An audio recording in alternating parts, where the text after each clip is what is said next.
آپ صلی اللہ علیہ وسلم نے اپنی پھوپھی ذات بہن حضرت زینب کا نکاح کرایا زید ابن حارثہ سے. زید ابن حارثہ نبی کے چہیتے، منہ بولے بیٹے.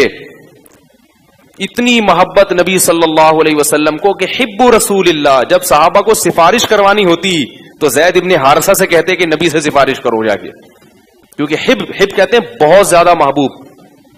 اور ادھر حضرت زینب، وہ نبی کی پھوپھی ذات بہن، جنتی خاتون، جنتی عورت، اتنی سخی تھی کہ صبح اگر راشن ملتا نا پورے سال کا تو شام ہونے سے پہلے پہلے وہ راشن سارا صدقہ. دونوں چوٹی کے نیک. جب دونوں کی شادی ہوئی ہے تو آپس میں نباہ نہیں. نبی صلی اللہ علیہ وسلم نے بہت کوشش کی کہ یہ طلاق نہ ہو، کیونکہ یہ رشتہ نبی نے کروایا تھا. تو نکاح کی ترغیب کس نے دی تھی؟ نبی صلی اللہ علیہ وسلم نے.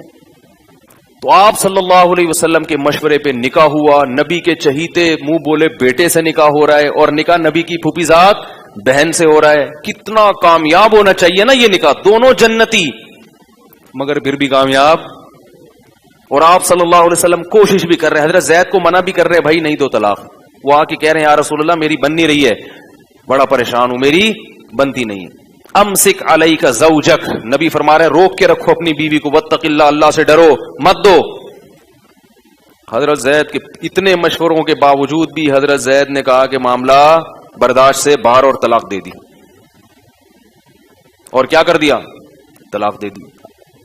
تو پھر آپ صلی اللہ علیہ وسلم نے چونکہ حضرت زینب کو کہا تھا نا کہ ان سے نکاح کرو، تو حضرت زینب کو پھر یہ تھا کہ بھئی میں نے تو نبی کے کہنے پہ کی تھی اور مجھے کیا ہو گئی ہے؟ طلاق ہو گئی.